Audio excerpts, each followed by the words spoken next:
পঞ্চায়ত গ্ৰামোন্নয়ন বিভাগৰ 8,000 যিসমূহ কণ্ট্ৰেকচুৱেল ষ্টাফে তেওঁলোকে বিভিন্ন সময়ত তেওঁলোকে এতিয়া কিছু মানে আন্দোলন কৰি আছে।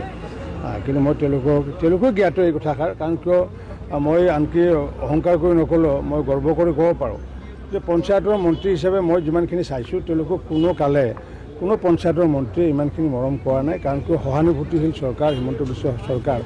আৰু যাৰ কাৰণে মোৰ দেউতাৰ যি ধানৰ মিল আছিল, ধানৰ মিলৰ শ্ৰমিকগৰাকীৰ প্ৰভিডেণ্ট ফাণ্ড আছিলে, কিন্তু 8,000 ষ্টাফৰ কোনো শ্ৰমিকৰ 8,000 আমাৰ হেৰিসকল কণ্ট্ৰেকচুৱেল ষ্টাফৰ কোনো প্ৰভিডেণ্ট ফাণ্ড নাছিলে। সাধাৰণতে আপোনালোকে জানে যে পঞ্চায়ত আৰু ব্লকত পঞ্চায়তৰ মন্ত্ৰী আৰু মুখ্যমন্ত্ৰীৰ এখন ডাঙৰ হোৰ্ডিং থাকে, আৰু যাৰ কাৰণে বছৰেকত 3 কোটি টকা খৰচ কৰিছিলে পূৰ্বতে পঞ্চায়ত বিভাগে। মই সেই টকাটো বন্ধ কৰি দি পেলাই সেই টকাটো মই প্ৰভিডেণ্ট ফাণ্ডত মই 8,000 ষ্টাফৰ কাৰণে লগাই দিছিলোঁ, আৰু যাৰ কাৰণে এতিয়া তেওঁলোকে যিসকলে তেওঁলোকৰ সংসাৰত নাই, তেওঁলোকৰ পৰিয়ালে এতিয়া প্ৰভিডেণ্ট ফাণ্ডৰ পেঞ্চন পাই আছে। মোকো আহি লগ ধৰিছে, বহু বিধৱা মহিলাই মোক আহি পেলাই কয় যে আমি পেঞ্চন পাই আছোঁ। আচলতে পেঞ্চন নহয়, এইটো আচলতে প্ৰভিডেণ্ট ফাণ্ডৰ সেইটো পেঞ্চন। ঠিক তেনেকুৱাকৈ তেওঁলোকক চাইল্ড কেয়াৰ বেনিফিট দিছোঁগৈ। তাৰপিছত আকৌ মই যিসকলে কৰ্মৰত অৱস্থাত ঢুকায় তেওঁলোকক 5 লাখকৈ টকা দিছোঁ। এনেকুৱা 100জনৰ ওপৰত ঢুকাইছে।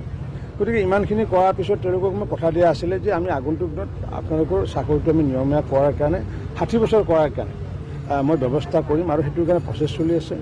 আৰু যোৱাকালি আমি এটা অৰ্ডাৰ ওলাইছে, তেওঁলোকৰ পুনৰ আমি 10% তেওঁলোকৰ যি দৰমহা, সেই দৰমহাৰ ওপৰত তেওঁলোকৰ মানে ইনক্ৰিমেণ্ট যোৱাকালি আমি ব্যৱস্থা কৰিছোঁ, অধিসূচনা জাৰি কৰিছোঁ। গতিকে সহানুভূতিশীল চৰকাৰ এখন থকাৰ পিছত যদি ৰাজনৈতিক যদি উদ্দেশ্যপ্ৰণোদিতভাৱে যদি কোনোবাই আন্দোলন কৰিবলগীয়া আছে, সেইটো কৰাত মোৰ আপত্তি নাই। কিন্তু মই ভাবোঁ যে আমি একেলগে সকলে, মই মোৰ তলত কোনো আমাৰ জিলা পৰিষদৰ সচিবে কাম কৰা নাই, মই লগত কৰিছোঁ।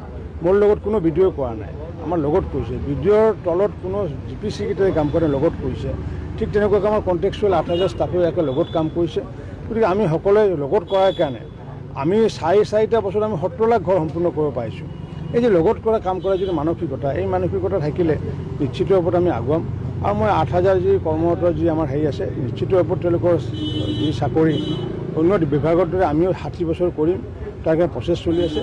তেওঁলোকে যদি ক'ৰবাত আন্দোলন কৰি আছে, সেইখিনি বাৰণ কৰাৰ কাৰণে মই আহ্বান জনাইছোঁ।